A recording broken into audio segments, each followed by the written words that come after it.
కిసాన్ వాణి కేంద్ర వ్యవసాయ మరియు రైతు సంక్షేమ మంత్రిత్వ శాఖ వారి ప్రాయోజిత కార్యక్రమం. సమర్పణ పి. కమలాకర్ రెడ్డి. ఈలటి కిసాన్ వాణి కార్యక్రమంలో సోయా చిక్కుడులో చేపట్టవలసిన చర్యలు ఆదిలాబాద్ వ్యవసాయ పరిశోధనా స్థానం శాస్త్రవేత్త డాక్టర్ ఎం. రాజేందర్ రెడ్డితో ముచ్చటుంటది. ఇంకా రైతు అంతరంగం శీర్షికన పత్తి సోయా పంటల సాగు అనుభవాలు బోత్ మండలం కనుగుట్ట గ్రామానికి చెందిన నిదాపు భోజనతో ముచ్చటుంటది.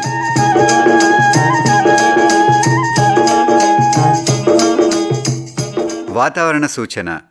జిల్లాలో ఇయ్యాల ఆకాశం మేఘావృతమై ఉంది. అక్కడక్కడ తేలికపాటి జల్లులు కురిసే అవకాశం ఉంది. ఎక్కువ ఉష్ణోగ్రత 31 డిగ్రీల సెంటీగ్రేడ్ గాను, తక్కువ ఉష్ణోగ్రత 26 డిగ్రీల సెంటీగ్రేడ్ గాను ఉంది. గాలిలో తేమ 67% ఉంది. రేపు కూడా దాదాపు ఇదే పరిస్థితి కొనసాగే అవకాశం ఉంది. సర్వోత్తమ రైతు పురస్కారం లభించింది హరికి. హరి, మీ విజయ రహస్యం ఏమిటో చెప్పండి. రైతు మిత్రులారా, మీరు కూడా మీ పొలాల్లో అధిక పంటను పండించగలరు. అదెలా? ఎప్పుడు ఏ సమస్య వచ్చినా వెంటనే కలపండి ఈ నెంబరు 1800-180-1551. ఇది ఎవరి నంబర్ బాబు? కిసాన్ కాల్ సెంటర్ది. అక్కడ విశేషజ్ఞులు మీ పొలం సమస్యలకు వెంటనే పరిష్కారం చెప్తారు. అదేంటయ్యా, విశేషజ్ఞులు అన్ని సమయాల్లోనూ దొరుకుతారా? తప్పకుండా దొరుకుతారు. ఏడాదిలో 365 రోజులును, అది కూడా ఉదయం 6 గంటల నుంచి రాత్రి 10 గంటల దాకా. మరైతే ఎక్కువసేపు మాట్లాడితే డబ్బు చాలా అవుతుందిగా. ఖర్చు లేనే లేదు. మొబైల్ పై గానీ ఇతర ఫోన్ తో కానీ కిసాన్ కాల్ సెంటర్ కి ఉచితంగా కాల్ చేయవచ్చు. సలహాకి కూడా ఖర్చు ఉండదు. నిజంగా? 16 అణాల నిజం. రైతు సోదరులారా, పంట సమస్యల గురించి మీ భాషలో వెంటనే సమాధానం కోసం పూర్తి భారతదేశంలో ఏ ఫోన్ నుంచైనా జాతీయ హెల్ప్ లైన్ నంబర్ 1800-180-1551తో ఉచితంగా సంప్రదించండి. రైతు మిత్రుడు కిసాన్ కాల్ సెంటర్. కిసాన్ వాణిలో ఇప్పుడు విందాం ప్రస్తుత పరిస్థితుల్లో సోయా చిక్కుడులో చేపట్టవలసిన చర్యలు. ఆదిలాబాద్ వ్యవసాయ పరిశోధనా స్థానం శాస్త్రవేత్త డాక్టర్ ఎం. రాజేందర్ రెడ్డితో ముచ్చట. వీరితో ముచ్చట పెడుతున్నారు పి. కమలాకర్ రెడ్డి. డాక్టర్ రాజేందర్ రెడ్డి గారు నమస్కారం అండి. నమస్కారం అండి. ప్రస్తుతం సోయా చిక్కుడు ఏ దశలో ఉందంటారు మన జిల్లాలో? మన జిల్లాలో చూసుకున్నట్లయితే ఈసారి కొద్దిగా లేటుగా వర్షాలు రావడం వలన కొద్దిగా రైతులు లేటుగా విత్తుకోవడం జరిగింది. ఎక్కడైతే నీటి వసతి ఉన్న రైతులు ముందుగా విత్తుకున్నారో అదేమో మనకు పూత కంప్లీట్ అయి కాయ ఏర్పడే దశలో ఉంది. అదేవిధంగా మనకు లేటుగా విత్తుకున్న రైతులకేమో పూత స్టార్ట్ అయ్యే దశలో ఉంది. ఇది 2 దశలు కూడా చాలా కీలకమైనటువంటి దశలు. అయితే ఈ దశలో ఎలాంటి సమస్యలు తలెత్తే అవకాశం? ఇప్పటి వరకు చూసుకున్నట్లయితే గడిచిన ఒక 45 నుంచి 55 రోజుల వరకు పంట దశలో ఉండడం జరిగింది సోయా చిక్కుడు. ఇప్పటి వరకు చూసుకున్నట్లయితే అనుకున్న దానికంటే కూడా ఈ సంవత్సరం మిగతా సంవత్సరాలతో పోలిస్తే కీటక సమస్య కానీ రోగాల సమస్య కానీ చాలా తక్కువగా గమనించడం జరిగింది. ముఖ్యంగా ఏంటంటే సోయా చిక్కుడుకి ఎంత వర్షపాతం కావాలనో అప్పటి వరకు ఒక మొలకెత్తేటప్పుడు వచ్చిన సమస్యలు తప్పించి ఆ తర్వాత మొలకెత్తిన తర్వాత ఎలాంటి ప్రధానమైనటువంటి సమస్యలు కనవలేవు. కాకపోతే రాబోయే రోజుల్లో ఇలాంటి అంటే తక్కువ కొద్దిగా గత సంవత్సరాలతో పోలిస్తే ఈ సంవత్సరం వర్షపాతం అనేది కొద్దిగా తక్కువగానే ఉంది. సోయా చిక్కుడు సాధారణంగా ఏంటంటే ఎంత వర్షపాతం ఉంటే అంత మంచిగా మనకు దిగుబడులు రావడం అనేది జరుగుతుంది. అయితే ఈసారి వర్షపాతం తక్కువగా నమోదవుతుంది కొంత. ఈ పరిస్థితులు ఇలాగే కొనసాగితే సోయా చిక్కుడులో ఎలాంటి సమస్యలు ఇంకా భవిష్యత్తులో తలెత్తే అవకాశం ఉందండి? ఇప్పుడు చూసుకున్నట్లయితే మన సోయా చిక్కుడు విషయానికి వచ్చేటప్పుడు ఇంతకుముందు చెప్పినట్టు ఇప్పటి వరకు అయితే ప్రధానమైనటువంటి ఎలాంటి సమస్య రాలేదు. కాకపోతే ఇప్పటి నుండి కూడా ఇలాంటి అంటే తక్కువ వర్షపాతం ఎక్కడ ఉంటే పడ్డ దగ్గరనే వర్షం పడుతుంది. మనకు యూనిఫామ్గా వర్షం కూడా ఎక్కడ పడతలేదు. దీనివల్ల ఎక్కడైతే భూమిలో క్రాక్స్ అంటే భూమి పగలడం కానీ ఇలాంటి సమస్యలు ఏర్పడ్డాయి అనుకోండి, అప్పుడు ఏమవుతుందంటే దానికి కావాల్సినటువంటి కీటకాల సమస్య కానీ పెస్ట్ అండ్ డిసీజెస్ సమస్య అనేది పెరిగేటువంటి అవకాశం ఉంది. ముఖ్యంగా ఏంటంటే బెట్ట పరిస్థితిలో ఏర్పడ్డప్పుడు కాండం మీద కాండం తోల్చే పురుగు యొక్క సమస్య పెరిగే అవకాశం ఉంటుంది. దానికి తోడు తెల్లదోమ యొక్క ఉధృతి అనేది ఆటోమేటిక్గా పెరుగుతుంది బెట్ట పరిస్థితులు వచ్చినప్పుడు. దానితో పాటు మనకు రోగాల విషయానికి వచ్చేటప్పటికి మసికులు తెగులు యొక్క సమస్య అనేది అధికంగా అవుతుంది. ఏ తెగులు వచ్చినా కూడా మనకు దిగుబడిపైన చాలా అధిక ప్రభావం చూపేటువంటి అవకాశం ఉంది. అయితే ఇందాక అన్నారు మీరు కాండం ఈగ మరియు కాండం తొలిచే పురుగు అని, వీటిని ఎలా నివారించుకోవాలంటారు? ప్రధానంగా ఏంటంటే కాండం మీద కాండం తొలిచే పురుగు ప్రధానంగా ఏంటంటే ఎక్కడైతే ఆలస్యంగా విత్తుకుంటారో అక్కడ కొద్దిగా ఉధృతి అనేది కొద్దిగా అధికంగా ఉంటుంది. దానితో పాటు బెట్ట పరిస్థితులు పెట్ట పరిస్థితులు గిన ఉందనుకోండి, ఎక్కువ ఎండలు కొట్టడం కానీ అలాంటి పరిస్థితులు ఎక్కువగా వచ్చినప్పుడు మనకు ఆటోమేటిక్గా కాండమీగ కాండం తొలచి పురుగు యొక్క ఉధృతి పెరుగుతుంది. ఈ రెండు కాండమీగ కాండం తొలచి పురుగులకి ప్రధానంగా ఏంటంటే పంట మొదటి దశ నుంచి చివరి దశకు ఉంటాయి. కాండమీగ అనేది మొదటి దశలో వస్తుంది, పంట పిలక దశ నుండి పంట గింజ గట్టిపడే వరకు దాని యొక్క ఉధృతి అనేది కనబడుతుంది. కాండం తొలచి పురుగు అనేది ఫ్లవరింగ్ ఆ టైంలో స్టార్ట్ అయ్యి పంట చివరి వరకు ఉంటుంది. ఇవి రెండు కూడా ఏంటంటే మనకు కాండం లోపల తినడం వల్ల పంట యొక్క గింజ మనం అభివృద్ధి చెందేటప్పుడు డ్యామేజ్ జరిగింది అనుకోండి, ఇప్పుడు ఏమవుతుందంటే దానివల్ల మనకు దిగుబడిపై గణనీయంగా ప్రభావం చూపుతుంది. అంటే గింజ సైజు తగ్గడం కానీ, కాయకు కావలసినటువంటి పోషకాలు అందకపోవడం వల్ల తాల్స్ ఏర్పడడం కానీ ఇలాంటి సమస్య అనేది అధికంగా ఉండే అవకాశం ఉంటుంది. ముఖ్యంగా కాండమీగ చూసుకున్నట్లయితే మన కాండం పైన ఎక్కడ చూసినా మీకు సింప్టమ్ కనబడదు. కాకపోతే బాగా గమనించి మొక్కను పీకి చూసినప్పుడు అక్కడక్కడ హోల్స్ కనిపిస్తాయి. అంటే ఒక హోలు, ఒక రంధ్రం అనేది కనబడ్డదంటే అది ఒక జీవిత చక్రాన్ని బయట తీసుకొని బయటపడ్డట్టు. సో అట్లా ఎన్ని రంధ్రాలు ఉంటే అన్ని చక్రాలు కంప్లీట్ చేసినట్టు. అలాంటి గమనించినప్పుడు మాత్రం మనం వెంటనే పిచికారీ చేయాలి. అదేవిధంగా మన కాండం తొలచు పురుగు విషయానికి వచ్చేటప్పటికి అర్ధచంద్రాకారంలో ఘాట్లు వేసుకొని కాండం లోపలికి పోయి కాండంలో ఉన్నటువంటి పదార్థాలను మొత్తం తినేస్తాయి. దానికి ముఖ్యంగా ఏంటంటే కాండం లోపల ఉన్న పదార్థాలు కొమ్మల యొక్క భాగాలకు కూడా చేరుకొని అక్కడ ఉన్నటువంటి పోషకాలన్నీ తీసుకుంటుంది. దానివల్ల ఏమవుతుందంటే మొక్కల యొక్క కొనాలు ఉంటాయి, ఆకుల యొక్క కొనాలు అనేది ఎండిపోతుంది. ఆకుల కొనాలు ఎండిన సిమ్టమ్ని బట్టి మన నివారణ చర్యలు అనేది చేపట్టాలి. దీని నివారణకు ప్రధానంగా ఏంటంటే మనం ముఖ్యంగా ఇప్పుడు బెట్ట పరిస్థితులు ఉందనుకోండి, మనకు సింథటిక్ పైరిథ్రాయిడ్స్ కాంబినేషన్లో ఉన్నటువంటి మందులను ఎట్టి పరిస్థితుల్లో పిచికారీ చేయకూడదు. దానికి తోడు 0.3 మిల్లీలీటర్ల క్లోరాంథ్రినిప్రోల్ లీటర్ నీటి కలుపుకొని పిచికారీ చేసినట్టయితే కాండం ఈగ కానీ కాండం తొలిచే పురుగు యొక్క ఉధృతిని అదుపు చేయవచ్చు. ఒకవేళ కాండం యొక్క ఉధృతి అధికంగా ఉండి వర్షాలు మంచిగా పడి చల్లని వాతావరణం ఉందనుకోండి, మనకు ఈ క్లోరాంథ్రిన్తో పాటు మన క్లోరాంథ్రినోల్ ప్లస్ లాంబ్డా సాహిలోత్రిన్ అనే కాంబినేషన్ మందు ఉంటుంది. ఇది 0.5 మిల్లీలీటర్ లీటర్ నీటి కలుపుకొని పిచికారీ చేసినట్లయితే కాండం ఈగని కానీ కాండం తొలిచే పురుగు కానీ అదుపు చేయవచ్చు. దీంతోపాటు తెల్లదోమ కూడా ఆశిస్తుంది సోయా చిక్కును అన్నారు. ఈ తెల్లదోమ ఉధృతిని ఎలా అదుపు చేసుకోవాలంటారు? తెల్లదోమక ఉధృతి అనేది పంట మొదటి దశలో నుండి ఆకు ముదిరే వరకు, అంటే సుమారు 60 నుంచి 70 రోజుల వరకు దీని యొక్క ఉధృతి అనేది ఉండడం జరుగుతుంది. ప్రధానంగా ఇది కూడా ఏంటంటే బెట్ట పరిస్థితులు ఏర్పడ్డప్పుడు ఎక్కువ వచ్చే అవకాశం ఉంటుంది. సో దీనికి ముఖ్యంగా ఏంటంటే దీని నివారణ ఏం చేయాలంటే ముందు మనకు నీమ్ ఆయిల్ స్ప్రే చేసుకోవాలి. ఎర్లీ స్టేజ్లో ఎవరైనా చేయకపోతే అప్పుడు ఎర్లీ చేసుకోవడం. ఇప్పుడు కూడా వాళ్ళ లేట్ సోయింగ్ చేసుకున్న వాళ్ళు 5 మిల్లీలీటర్లు లీటర్ నీటి కలుపుకొని ఒకసారి పిచికారీ చేసుకోవాలి. దాని తర్వాత ఏంటంటే పసుపు రంగు జిగుటు అట్టలు అంటాం, మనం ఎల్లో స్టిక్కీ కార్డ్స్ అంటాం. అవి ఎకరానికి 8 నుంచి 10 మనకు పంట యొక్క హైట్ నుంచి 1 ఫీట్ పైన మనం అమర్చుకోవాలి. మరీ ఉధృతి కొద్దిగా అధికంగా ఉండి ఇంకా తగ్గుతలేదు అని అనిపించినప్పుడు మనకి ఎస్టామిప్రైడ్ 0.3 గ్రాములు లేదా ఫిప్రోనిల్ 2 మిల్లీలీటర్లు లీటర్ నీటికి కలుపుకొని పిచికారీ చేయాలి. మరి ఇంకా అదుపు లేదన్నప్పుడు అనిపించినప్పుడు 1.25 మిల్లీలీటర్ల డైఫెన్థురాన్ అనే మందు దొరుకుతుంది. ఇది లీటర్ నీటి కలుపుకొని పిచికారీ చేసినట్లయితే తెల్లదోమను అదుపు చేయవచ్చు. ఇంకా పల్లాకు తెగుళ్ళు మరియు మసికుళ్ళు తెగుళ్ళు కూడా సోయా చిక్కుడును ఆశించే అవకాశం ఉంది కదా, వాటి నివారణ ఎలా చేసుకోవాలి? ఇవి రెండు కూడా పల్లాకు తెగులు అయినా కానీ మసికులు తెగులు అయినా కూడా కొంత బెట్ట పరిస్థితులు ఉన్నప్పుడు, కొద్ది వేడిమి పరిస్థితులు ఉన్నప్పుడు వచ్చేటువంటి తెగులు ఇవి. పల్లాకు తెగులు ముఖ్యంగా ఏంటంటే తెల్లదోమ ద్వారా వ్యాపిస్తుంది. ఇంతకుముందు తెల్లదోమకి అయితే ఎవరైనా నివారణ చర్యలు చేపట్టామో వాటికి చేపట్టాలి. దానికి తోడు ఏంటంటే ఎక్కడైనా పల్లాకు తెగులు అంటే ఏమైందంటే ఆకు మీద మనకు పసుపు మరియు గ్రీన్ రంగుల యొక్క కాంబినేషన్లో ఆకులు కనిపిస్తుంటాయి. ఆ పసుపు రంగు చారలు, ఆ చారలు ఏర్పడి మరీ సివియర్గా ఉన్నప్పుడు ఆకు అంత మొత్తం పసుపు రంగులోకి మారిపోతుంది. సో అలాంటి లక్షణాలు ఏదన్నా కనిపించినప్పుడు ఆకులను తీసివేయడం కానీ, లేదంటే అలాంటి మొక్కలను మరీ సివియర్గా ఉంటే అలాంటి మొక్కలను తీసివేసి మిగతా స్ప్రెడ్డింగ్ కాకుండా ఆపుకోవాలి. మిగతా ఇది తెల్లదోమ ద్వారా వ్యాపిస్తుంది కాబట్టి తెల్లదోమని అదుపు చేయడానికి మందులను పిచికారీ చేసినట్లయితే దీని పల్లాకు తెగులను కూడా అదుపు చేయవచ్చు. ఇక మసికుళ్ళు తెగులు విషయానికి వచ్చేటప్పుడు ప్రధానంగా ఇది ఏంటంటే మొక్క వీక్ అయినప్పుడు కొడుతుంది మసికుళ్ళు తెగులు అనేది. ప్రధానంగా ఏంటంటే సోయ చిక్కుడులో వచ్చేటువంటి తెగులు అన్నీ కూడా పూత దశ నుంచి వస్తాయి. ఇప్పటి వరకు ఉన్నటువంటి దశ ఒకటి, ఇప్పటి నుంచి ఉన్నటువంటి సమస్యలు ఒకటి. సోయ చిక్కుడులో ముందు దశలో ఒకటి జర్మినేషన్ ఒకటే ఇష్యూ ఉంటుంది. ఇప్పటి నుండి ఏంటంటే చాలా బెట్ట పరిస్థితి రావడం కానీ, అధిక వర్షాలు పడ్డప్పుడు కానీ కావాల్సినటువంటి రోగాలని పూత దశ నుంచి రావడం జరుగుతుంది. ఇప్పుడున్న ప్రస్తుత పరిస్థితులు అంటే తక్కువ వర్షపాతం ఉంది కాబట్టి అక్కడక్కడ భూములు కూడా నిర్లవారడం గమనించుతున్నాం కాబట్టి అప్పుడు ఆటోమేటిక్గా ఏమవుతుందంటే మన రైతులకి ఏంటంటే సాధారణంగా పైపాటుకు ఎరువులు కానీ అవి అందించడం అనేది జనరల్గా చెయ్యము. ఎందుకంటే బాగా మన భూములు బరువైన నేలలు కాబట్టి మొక్క పెరుగుతుందనే ఒక సమస్య వల్ల ఏం చేస్తామంటే పైపాటుగా సోయా చిక్కుడుకు అవసరమైనటువంటి ఒక 25 కిలోల యూరియా అనేది మనం 10 కిలోల పొటాషియం పైన చేస్తలేదు.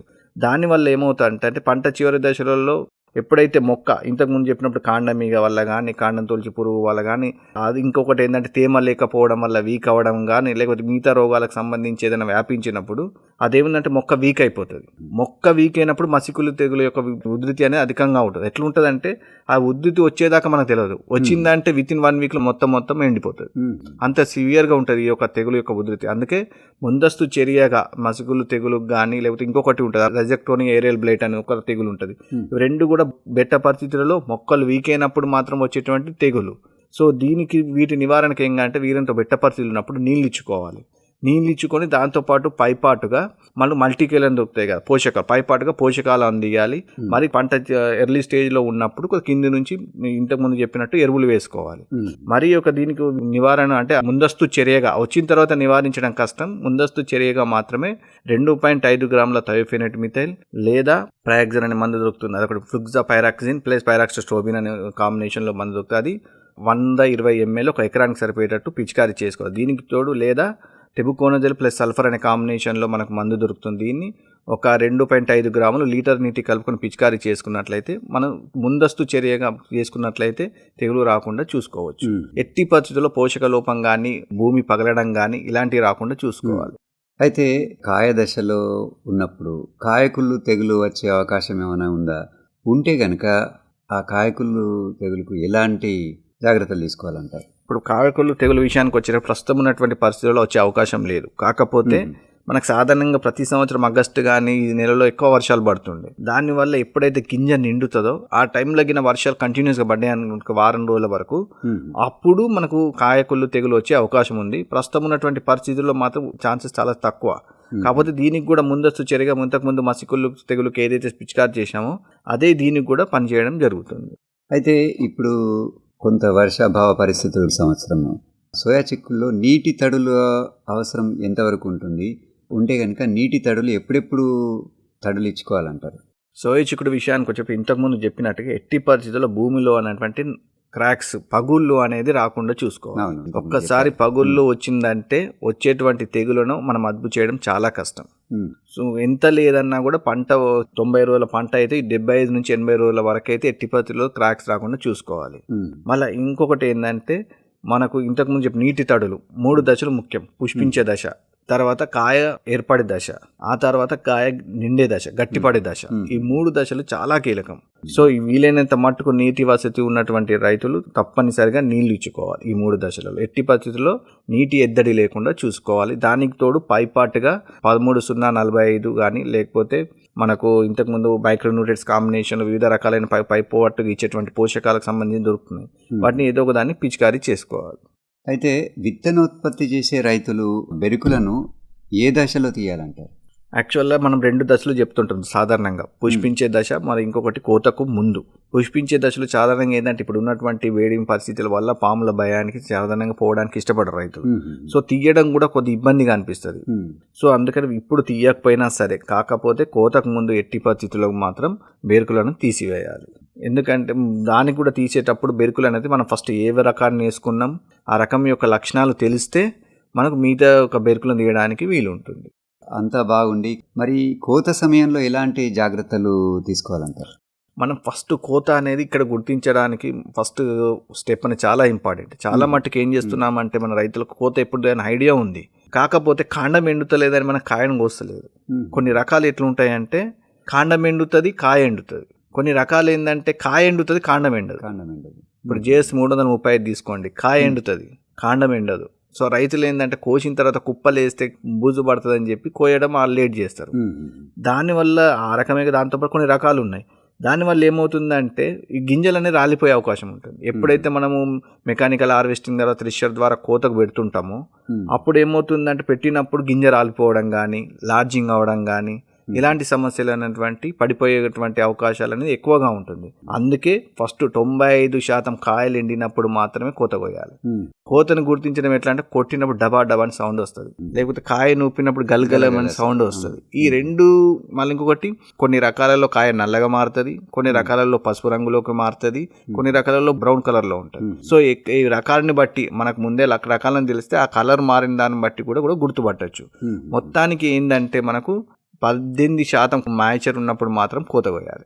కోత కోసిన తర్వాత చాలా మంది మిషన్ ద్వారా కోత కోసే రైతులకు సడన్గా కోసేస్తారు, ఒకటేసారి అయిపోద్ది. ఎవరైతే చేతితో కొన్నిసార్లు ఇంటర్ క్రాపింగ్ వేస్తుంటారు, ఇంటర్ క్రాపింగ్ వేసినప్పుడు కోత మిషన్ ద్వారా కోత కోయరాదు, మాన్యువల్గా కోస్తుంటుంది మనుషుల ద్వారా. ఆ కోత కోసిన తర్వాత వెంటనే కుప్పలు వేయాలి. మేధ అనేది ఒకవేళ వర్షం లేకపోతే మేధ ఒకరోజు ఆరనివ్వాలి. ఒకవేళ వర్షం పడుతున్నట్టు సూచనలు ఉన్నట్లయితే ఇమీడియట్గా కుప్పలు వేయాలి. కుప్పలు వేసిన తర్వాత కూడా ప్రతిరోజు కుప్పలను తీయాలి. చాలా మట్టుకు ఏం చేస్తుంటామంటే కుప్పలు వేసేస్తాం, మనం కప్పేసి వెళ్ళిపోతుంటాం. దానికి 2 రీజన్లు ఉన్నాయి. ఒకటి ఏంటంటే రైతులకు అదే టైంలో పత్తి రావడం ఒకటి మన జిల్లాలో. మళ్ళీ ఇంకొకటి ఏంటంటే చేన్లు లోపట్లు ఉండడం, వర్షం పడ్డది అనుకోండి ఒక్కొక్కసారి చేన్లు లోపట్లు ఉండడం, పోవడం, ఆ దారులు అంటే పోవడానికి ఇబ్బంది పడడం, అలాంటి సమస్యల వల్ల కూడా మనకు రైతులని సాధారణంగా ఏంటంటే కుప్పలు వెంటనే రోజు తీయరు. దీనివల్ల ఏమవుతుంటే లోపల వేడి క్రియేట్ అవుతుంది. ఇంతకుముందు చెప్పినప్పుడు 18% మాయిచర్ ఉంటుంది. ఆ తేమకు ఇంకా బయోకెమికల్ రియాక్షన్ జరుగుతాయి లోపల. ఆ జరిగి ఏమవుతుందంటే ఫంగల్ గ్రోత్ కానీ ఇవన్నీ బాగా పెరిగి కాయకు బూజు పడుతుంది. బూజు బట్టి కాయ రంగు మారడం, గింజ రంగు మారడం, ఇవన్నీ జరిగి వచ్చిన పంట కూడా క్వాలిటీ దెబ్బతిని మనకు రైతుకు రేటు రాకుండా పంట నష్టపోయేటువంటి అవకాశం కూడా ఉంటుంది. కాబట్టి వీలైనంత మట్టుకు రోజు టార్పలిన్తో కప్పి పొద్దున తీసేసి సాయంత్రం పూట కప్పి రావాలి. ఇలా మళ్ళీ వీలైనంత మట్టుకు దూరం చేయాలి. చేస్తే మనకు పంటను అనేది కాపాడుకోవడానికి వీలుంటుంది. మళ్ళీ దీని తర్వాత థ్రెషింగ్ విషయానికి వచ్చేటప్పటికి థ్రెషింగ్ చేసేటప్పుడు కూడా మనం ఏంటంటే 14% తేమ ఉన్నప్పుడు మాత్రం థ్రెషింగ్ చేయాలి. మరీ ఎండిన తర్వాత చేస్తే ఏమవుతుందంటే పగిలిపోతుంది. పగిలిన దానికి కూడా మనకు మార్కెట్ సరిగా రేటు రాదు. సో ఈ 2 మనం చేసేటప్పుడు తక్కువ స్పీడ్తో థ్రెషింగ్ చేసుకోవడం, లేకపోతే వెంటనే కోత కోసినాక ఒక 2 రోజులకి చేసుకోవడం అనేది చాలా ఉత్తమం. బాగుంది డాక్టర్ రాజేందర్ రెడ్డి గారు. సోయా చిక్కుడులో వివిధ దశల్లో ఎలాంటి జాగ్రత్తలు తీసుకోవాలి, ముఖ్యంగా కోత దశలో కూడా ఎలాంటి జాగ్రత్తలు తీసుకోవాలి తెలియజేశారు. ధన్యవాదాలండి. నమస్కారం. నమస్కారం. ఇంతవరకు ప్రస్తుత పరిస్థితుల్లో సోయా చిక్కుడులో చేపట్టవలసిన చర్యలు, ఆదిలాబాద్ వ్యవసాయ పరిశోధనా స్థానం శాస్త్రవేత్త డాక్టర్ ఎం రాజేందర్ రెడ్డితో ముచ్చటిన్నారు. ముచ్చటబెట్టింది పి కమలాకర్ రెడ్డి. శ్రోతలారా, ఈ ముచ్చటను మీరు మళ్ళీ వినాలనుకున్నా, మీ మిత్రులకు బంధువులకు షేర్ చేయాలనుకున్నా చేయవచ్చు. ఎందుకంటే రేపటి నుంచి ఈ ముచ్చట మా యూట్యూబ్ ఛానల్లో కూడా అందుబాటులో ఉంటుంది. మా యూట్యూబ్ ఛానల్ పేరు ఆకాశవాణి ఆదిలాబాద్ 100.2 FM. ఈ ఛానల్ను వెంటనే సబ్స్క్రైబ్ చేసుకోండి. అందులో మేముంచిన కార్యక్రమాలని ఎప్పటికప్పుడు వింటూ ఉండండి. ప్రధానమంత్రి కిసాన్ మాన్ధన్ యోజన లభించును పెన్షన్ ఆధారం, కడింకా రైతు నిరాధారం, ఆనందాలతో అనుబంధం, వృద్ధాప్యం సుఖ సంతోషం, సురక్షితమౌను అన్నదాత, సురక్షితమౌను అన్నదాత. ప్రధానమంత్రి కిసాన్ మాన్ధన్ యోజన ద్వారా సన్నా చిన్నకారు రైతుల భవిష్యత్తు అవుతుంది సురక్షితం. అలాగే 60 ఏళ్ల వయసు నుంచి నెలకు 3,000 రూపాయల పెన్షన్ లభించడం సునిశ్చితం. 18 నుంచి 40 ఏళ్ల వయసున్న రైతులు నెలకు 55 రూపాయల నుంచి 200 రూపాయల వరకు చెల్లించి ఇందులో చేరవచ్చు. ఈ సహకార పెన్షన్ పథకంలో ప్రభుత్వం అందిస్తుంది సమాన భాగస్వామ్యం. రైతు సోదరులందరూ ఈ పథకం యొక్క ప్రయోజనం పొందడం కోసం ప్రజాసేవా కేంద్రానికి వెళ్ళండి. మీ పేరు ఉచితంగా నమోదు చేసుకోండి. ప్రధానమంత్రి కిసాన్ మాన్ధన్ యోజన అన్నదాత పరిశ్రమకు గౌరవం, పెన్షన్ తో సురక్షితం అవుతుంది వారి గృహం. వ్యవసాయ మరియు రైతు సంక్షేమ మంత్రిత్వ శాఖ, భారత ప్రభుత్వం ద్వారా జనహితార్థం జారీ. కిసాన్ వాణి కార్యక్రమంలో ఇప్పుడు విందాం రైతు అంతరంగం. ప్రతి మంగళ, గురు, శనివారాల్లో రైతు అంతరంగం శీర్షికన అభ్యుదయ రైతులతో ముచ్చట్లను వినిపించడం జరుగుతుంది. ఇందులో భాగంగా ఇయ్యాల పత్తి, సోయా పంటల సాగు గురించి బోత్ మండలం కనుగుట్ట గ్రామానికి చెందిన నిదాపు భోజనతో ముచ్చటిందాం. వారితో ముచ్చట పెడుతున్నారు యు దినేష్. నిదాపు భోజన్న, నీకు నమస్తే అన్న. 11 ఎకరాల పత్తి ఉన్నది. సోయాబీన్ 11 ఎకరాలు 10 ఉంటాయి. ఎన్నేళ్ళ నుంచి పత్తి పండిస్తున్నావు? ఇట్లా ఇక నాకు తెలిసిన నుంచి నేను పత్తి పెడుతున్నా. అప్పుడు మినుము పెసరి అంత ఉంటుండే. ఇప్పుడు మినుము పెసరి ఆ పందులు చేయబట్టి దక్కుట్లేదు, అవి వస్తలేము. ఇక మరి పత్తి మీద పత్తి ఎన్నేళ్ళు పండిస్తావు? ఇట్లా ఇది మాకు వేరే ఆధారం ఏమున్నాయి సార్ పండించేది? ఒకసారి సోయా, ఒకసారి పత్తి అంతే. ఇప్పుడు ఇట్లా ఈ చేనులో ఇప్పుడు పత్తి పెట్టినాం, నెక్స్ట్ ఇయర్ ఇలా సోయా పోతాము, అటు సోయా భూమిలో పత్తి పెడతాం, చేంజ్ చేస్తాం అన్నట్టు. ఎట్లా ఉంది మరి పత్తి? పత్తి ఇప్పటికైతే మంచిగా ఉన్నాయి. వర్షాలు తక్కువ ఉన్నాయి, వర్షం కరెక్ట్ ఉంటే మంచిగా ఇస్తుంది. పొలాలకు మంచిగా లాస్ట్ డౌరలు ఉంటుండే. లాస్ట్ దౌరలు అయిపోతుండే సార్ పొలాలకు. మరి ఇప్పుడు పొలాలకు ఇంత మంట అయిపోతుండే. వర్షాలు పడితే సార్ అయితే లేస్తాయి ఇవి, వర్షాలు పడాల. ఇక వర్షం పడకపోతే ఇంకో 4-5 రోజులు చూసి ఇక బోర్డు చాలు చేస్తుండే. ఎన్నిసార్లు మందులు కొట్టినావు? ఇట్లా ఇప్పుడు 2 సార్లు కొట్టినా. పురుగు మస్తున్నది కదా, పురుగు దోమ. పురుగు దోమ ఉన్నది. ఇప్పుడు ఈ మధ్యలో లేట్ అయింది, వర్షాలు వాడికి కలుపుకు మేము అటే పోయినాం కుప్పలు తీసుడు జితగాడు నేను. మా జితగాడు ఇంకా 4 రోజులు మళ్ళీ మహారాష్ట్ర పోయి వచ్చిండు. ఇక ఇప్పుడు మందేసి మందు కొడతామని మందేసాం, నిన్న వేసినాం, మళ్ళీ ఇయ్యాల పోయిండు. ఎన్నిసార్లు అడుగు మంది వేసాను? 2 సార్లు. 2 సార్లు. ఇంకా 2 సార్లు వేస్తారా? ఇంకొకసారి అయితే వేస్తాం. ఒకసారి వేసినాక పొటాసు యూరియా లాస్ట్ టైంలో వేస్తాం. ఆనలు ఉంటాయి. ఆనలు లేకున్నా కానీ నీళ్ళు ఉంటాయి కాబట్టి వేసేసి నీళ్ళు పెట్టేస్తాం. వర్షాలు పడితే నీళ్ళు అవసరం లేదు పెట్టుబడితో. కలుపులు ఒకసారి తీసిండ్రా? ఒకసారి తీసాం. గడ్డి మందు కొట్టింది. ఇంకా గడ్డి మంది స్టార్టింగ్ కొట్టినాము. స్టార్టింగ్ ఎందుకంటే మొలక చిన్నగా ఉంటుంది కదా, గడ్డి బాగా ఎత్తు అయిపోతే ఎక్కువ అవుతుంది గడ్డి, అందుకొరకని ముందు గడ్డి మందు కొట్టినాం. గడ్డి మందు కొట్టిన తర్వాత ఒక 2 సార్లు దౌరలు కొట్టినాక కలుపు తీసేసాం. ఇంకోసారి కలుపు తీయబడుతుందా? గడ్డి మందు తీయబడుతుంది. ఇప్పుడు గడ్డి మందు అవసరం లేదు. జౌకు కొట్టే భూములు అసుంటి అయితేనేమో గడ్డి మందు కొట్టబడుతుంది. మరి గడ్డి లేకపోయినా కానీ నువ్వు డౌర కొడుతున్నావు, అవసరమా? అవసరమే. లేకుంటే నేల పలుగుతుంది, ఇట్లా వర్షాలు పడతలేక పలుగుతుంది, లేకుంటే మొలక సన్న మొలాట ఉంటుంది, అది దౌర కొడుతుంది, చచ్చిపోతుంది, కుట్టకపోతే అది పెద్దగా అవుతుంది. భూమి బలగకుండా సార్ మొత్తం ఈ సాల్ పొంటే గడ్డి ఉంటుంది. ఇప్పుడు ఈ బోయాల గడ్డి ఉంటుంది. ఇప్పుడు నువ్వు డౌర కొడుతున్నావు, మీ జీతగాడు డౌర కొడతాడు. ఇద్దట్లా డౌర కొడితే ఎవరు కొడితే మంచిగా ఉంటుంది చెప్తావా? మన ఇంట్లో కొడితే మంచిగా ఉంటుంది, కానీ జీతగాడు కొట్టంగా సోక మేము ఉంటాం. మేము ఎందుకు ఉండాల్సి వస్తుంది? ఎందుకు ఉండాల్సి అంటే ఎట్లా కొడుతుండు ఏం కథ, లేకుంటే అనామత మీద పట్టుకొని పోతాడు.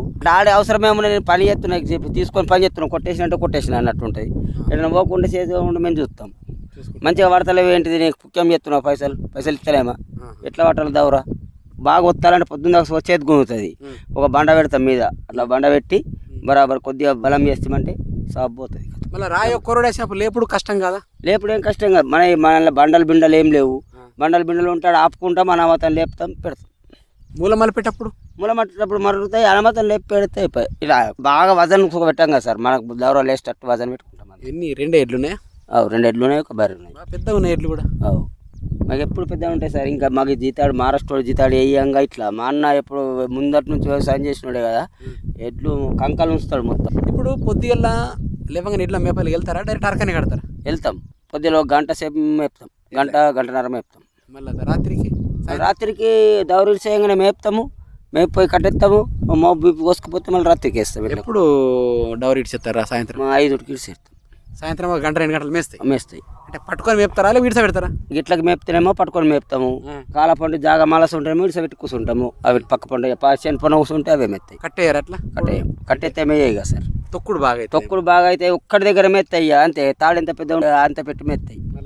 మళ్ళా ఒక కర్రలంతా కూడా కట్టేస్తాం, కానీ అంత పెట్టి గడ్డి మళ్ళకుండా అయిపోతే బాగా దగ్గర కొరికెత్తాయి.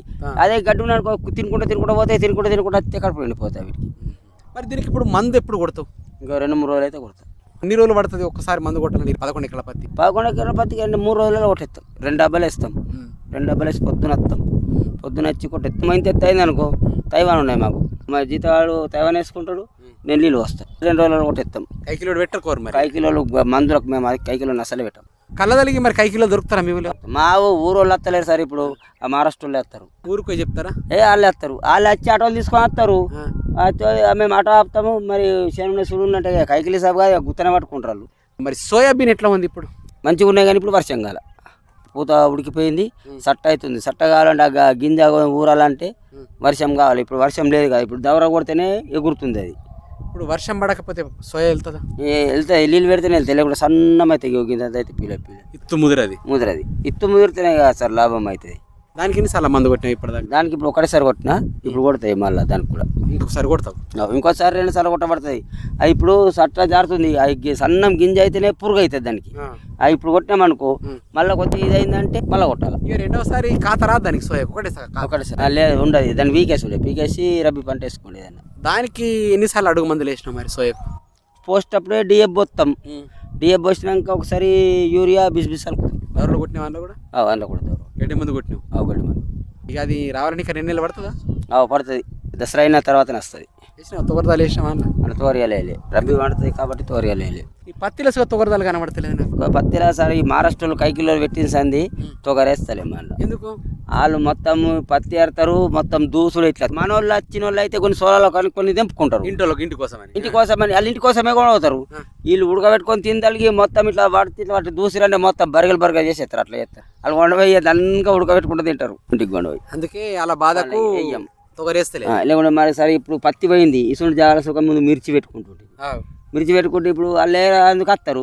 ఇప్పుడు ఇంత దానికి వాళ్ళు ఎంబడి ఉంటామా సార్ మనం ఉండంగా, వాళ్ళు ఇటు పత్తి ఎరదాడు మిరపకాయలు తెంపేస్తారు. అందుకొరకు మిరప చెట్లు సుఖపెట్టాం. పోయేటప్పుడు చెక్ చేయారా మీరు? మరి అట్లా చెక్ చేయం సార్, వాళ్ళు ఏదో ముళ్ళు పెట్టుకుంటారు. అలా చెక్ చేసుకోవాలి. మళ్ళీ ఏం చేస్తాం, అన్న గిన్నెని ఇంట్లోకి తెంపుకున్నామంటారు. 15 మంది అయితే ఉంటారు వాళ్ళు. మంచిగా అర్ధ కిలో తెంపుకున్నా కానీ అయిపోతాయి మరి. అందుకొరకే అది ఇప్పుడు మేము మిర్చి వేసుకుంటాం ఇంటి కోసం. ఇప్పుడు చెల్లు వేసుకున్నాం, మీద పెట్టి పత్తిలు వేసుకుంటాం. వేసుకున్న వాళ్ళు ఇలా వచ్చిందనుకో, ఇలా పత్తి అందుకు వస్తారు కదా, ఆయన మందు డబ్బా తీసుకొని వస్తాము, అలా మందు పోస్తాము, ఆయన మొత్తం మిరప చెట్ల కాలం ముంగటం కొడతాం. ఇక తెంపరా? అప్పుడు తెంపరు. ఏం తెంపారు, మందు కొట్టిరా బాబు అలా ఉంటారు. కడుక్కొని తిన్నారా ఇంటికి పోయినా? కడుక్కోరు, ఏం చేయరు. వాసన వచ్చిన మందు కొడతాం ఇక దానికి. పత్తి ఏరేటప్పుడు ఏం కైకిలు ఇస్తారు? కిల్లలు సవిస్తాం సార్. నీరు అయితే 9 చూసుకుంటే. ఎట్లా మరి ఎట్లా దిగుబడి తీస్తావు నువ్వు పత్తిలో? ఇక్కడ ఒక 2 ఎకరాలన్నర ఉంటుంది, అందులో 50 కుంటల పత్తి తీసిన. నీరుడు నీరు 2 ఎకరాలు నరలా? అంతగానో పత్తి ఎట్లా తీసినావు? సరే టైంకు మందు కొట్టినాము, క్రాప్ మంచిగా కాసింది. ఒకసారి నీళ్ళు పెట్టినాము, వెళ్ళింది, వచ్చేసింది. మరి ఈసారి అంత వచ్చేటట్టున్నదంట. మరి ఈసారి చూస్తేనే మాకే భయం పడుతుంది. ఇది ఎప్పుడు పెరగాల, ఎప్పుడు కాయాలా, ఇట్లా ఏది ఎత్తు తక్కువ అనుకో, కానీ ఎన్ని కాయలు అయితే ఎక్కువ కాయలు కావు కదా. నాకు ఇంత తక్కువ కాలం చూసినావా? చూడలే నేను. బోర్ వేసుకునే ఆలోచన? బోర్ కానీ బావి కానీ? బోర్ లేదు సార్, అయినా బోర్ వేసినాము. ఆ దానికి దీనికి ఒకటే కనెక్షన్ ఉన్నది. ఎన్ని బోర్ వేసినా నీళ్ళు పడతలేవు. పడ్డాయంటే మళ్ళీ అది గ్యారంట్లేదు. అది పోతులు మంచిగా పోతుంది.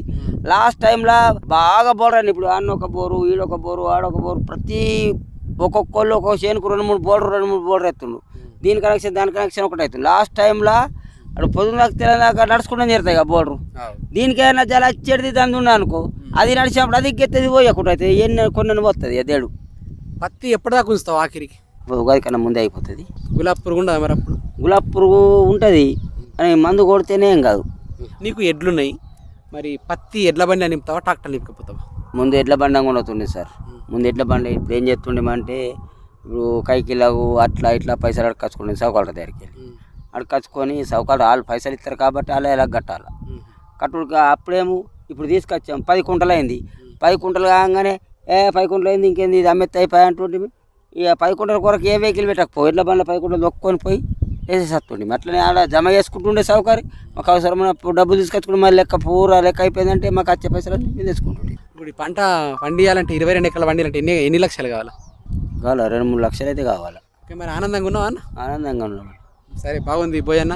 ఎవరన్నా ఈ కార్యక్రమాన్ని విని నిన్ను అభినందించవచ్చు, లేదా నీ నుంచి సలహాలు తీసుకోవచ్చు. నీ ఫోన్ నెంబర్ చెప్పన్నా.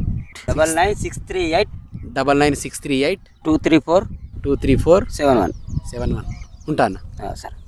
ఇంతవరకు పత్తి, సోయా పంటల సాగు గురించి బోత్ మండలం కనుగుట్ట గ్రామానికి చెందిన నిదాపు భోజన్నతో ముచ్చటిన్నరు. వారితో ముచ్చటబెట్టినరు యు దినేష్.